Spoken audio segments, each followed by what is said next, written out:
సవాలును అవకాశంగా మలచడం. డాక్టర్ సురేష్ హనగవాడి, పద్మశ్రీ 2026. 1963లో జన్మించిన ఆయనకు హీమోఫిలియా బి ఉన్నట్లు నిర్ధారణ అయ్యింది. ఇది ఒక జన్యుపరమైన రుగ్మత. దీనిలో రక్తం సరిగ్గా గడ్డకట్టదు. మా అమ్మ నన్ను పంజరంలోని చిలకలాగా పెంచింది.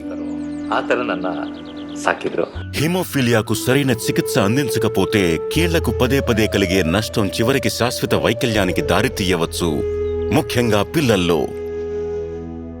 పెద్దవుతున్నప్పుడు ఆ వాస్తవాన్ని స్వయంగా అనుభవించిన డాక్టర్ సురేష్ హిమోఫీలియాతో బాధపడే ఇతర పిల్లలు కూడా ఒక సాధారణ జీవితాన్ని గడపాలని ఆశించారు.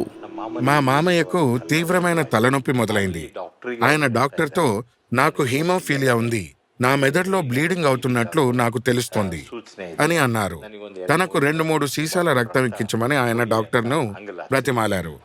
అది సైనసైటిస్ అని భావించి డాక్టర్ ఆయనకు యాంటీబయాటిక్స్, పెయిన్ కిల్లర్స్ ఇచ్చి ఆ రోజే మమ్మల్ని ఓపీడీ నుండి పంపించేశారు. ఆ తర్వాత ఏమైంది అంటే, ఒక పార్కులో భరించలేని నొప్పితో ఆయన నాతో అన్నారు, అందుకే నువ్వు డాక్టర్ అవ్వాలి అని. తర్వాత ఆయన వారం రోజుల్లో చనిపోయారు. అప్పుడే నేను డాక్టర్ అవ్వాలని నిశ్చయించుకున్నాను. అయ్యాను కూడా.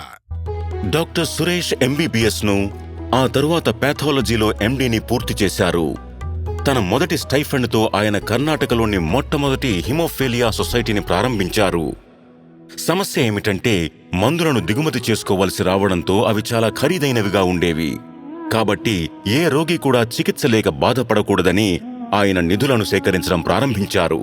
ఆయన సమాజంలోని అన్ని వర్గాలతో కలిసి ఈ కార్యానికి సహకరించేలా వారిని ప్రోత్సహించారు. రక్త సంబంధిత రుగ్మతలకు చికిత్స చేయడానికి రోగ నిర్ధారణ, inpatient facility, hydrotherapy, physiotherapy, blood centre వరకు ఒక వ్యవస్థను ఏర్పాటు చేశారు. అతను కేవలం సంరక్షణతోనే ఆగిపోలేదు, మార్పు కోసం పోరాడాడు. హిమోఫీలియా చికిత్స ఉద్యమంలో ప్రభుత్వం భాగస్వామ్యం ఉండాలని వాదించడం ప్రారంభించాడు. కాబట్టి 2005లో దేశంలోనే మొట్టమొదటిసారిగా మన రాష్ట్రం కర్ణాటక హీమోఫీలియా చికిత్స ఉద్యమంలో పాల్గొన్న తొలి రాష్ట్రంగా నిలిచింది. కరుణ, ధైర్యంతో కూడిన జీవితం విషయానికి వస్తే డాక్టర్ హనగవాడి ఒక ఆదర్శమూర్తిగా నిలుస్తారు. మన రక్తంలో రక్తం గడ్డగట్టించే ప్రోటీన్ మాత్రమే లోపిస్తుంది, ఉత్సాహం కాదు, తెలివితేటలు కాదు. సరైన చికిత్సతో హీమోఫీలియా పిల్లలు ఈ వైకల్యం నుండి, నొప్పి నుండి విముక్తి పొందగలరు. డాక్టర్ సురేష్ హనగవాడి, పద్మశ్రీ 2026. కోటి కోటి వందనాలు.